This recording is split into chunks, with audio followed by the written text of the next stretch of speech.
Have you ever noticed how some people effortlessly can just talk to anyone, while other people get crippled with anxiety at the thought of even having to talk to somebody they don't know? Improving your conversation skills makes your world bigger by expanding your network. This one skill will help you get that promotion, make more money, find the right partner. Not having this critical skill will keep you behind your peers who already do have this skill. My name is Dwayne. I lead a team of over 100 salespeople at a large software company based in Miami. And a big part of my job is to train people in the art of having conversations. In this video, I'm going to share with you the key to unlocking good conversations and give you a good set of questions you can use to effortlessly talk to anyone. The key to good conversations is asking good questions. Good questions are open-ended. And by open-ended, what I mean is open-ended questions start with words like how, why, what. For example, how did you get into art? What type of art do you like? Why do you think you like it? These questions are powerful because they leave room for the other person to actually talk. And a pro tip for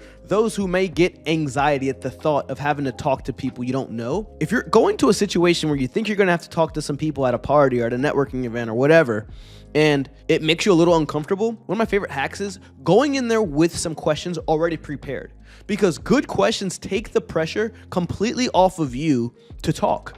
And it gives the other person space to talk about themselves. Usually what stifles conversation quickly is asking close-ended questions, right? So if you ask them, hey, do you like working here? Yes. Or do you like this city? Yes. And then after they answer the question, you're just stuck. Okay, what do I talk about next, right? By asking open-ended questions, it takes the pressure off of you and it gives the other person to talk about themselves. Think about this. Are there certain topics that you could speak about for long periods of time if someone just asked you about them? Think about what sort of topics would those be? Is it maybe your hobby, your work? Maybe you're passionate about your work. Is it your favorite sports team? Imagine if you knew what that was for every person you talk to. Wouldn't it make conversations so much easier? That brings me to our second key to conversation. Curiosity is the key to every single conversation. People love talking about themselves, so let them. If you go into every conversation actually wanting to know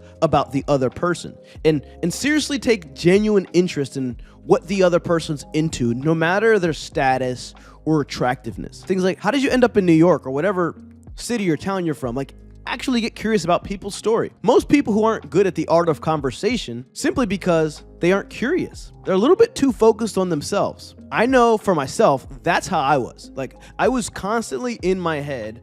I'd have so many thoughts racing through my mind, like, am I talking too much? Am I talking enough? Why am I so awkward? How come I can't think of things to say? I think this person hates me, right? These are things that will be going on in my mind, but what I realized over time as I learned and studied more about communication, the answer is to stop worrying about yourself and be curious about the other person with no ulterior motives, but genuinely caring about who you're talking to. So I have go-to questions that I use for every scenario. But first, I think it's important you understand these questions work for me. Maybe you're not into talking about work or whatever. You can just modify them to fit you and your personality. So let's go. I believe, personally, everyone should leave the house with at least 3 to 5 simple, open-ended questions they can use to spark a conversation with just anyone. This one thing will improve your conversations dramatically because you're simply prepared. Improvising is intimidating, but 99% of people do in conversation. This is a cheat code. I have a goal in every conversation to uncover what the other person's passion topic is. I pre-plan questions that will help me uncover those. So here are a few of mine. Like if maybe you're at work and that's where you usually find yourself having awkward conversations, or you're at a happy hour. I don't know what you're into. My favorite thing is, how'd you find out about this company? Or if you're at church, how'd you find out about this church? Second question, how do you know so-and-so? Let's say you're meeting at a party. You went to a friend's party, but you only know them, but you don't know anyone else. How do you know so-and-so? Oh, wow, cool. How'd you guys meet? Another one I like to use. What do you do for work?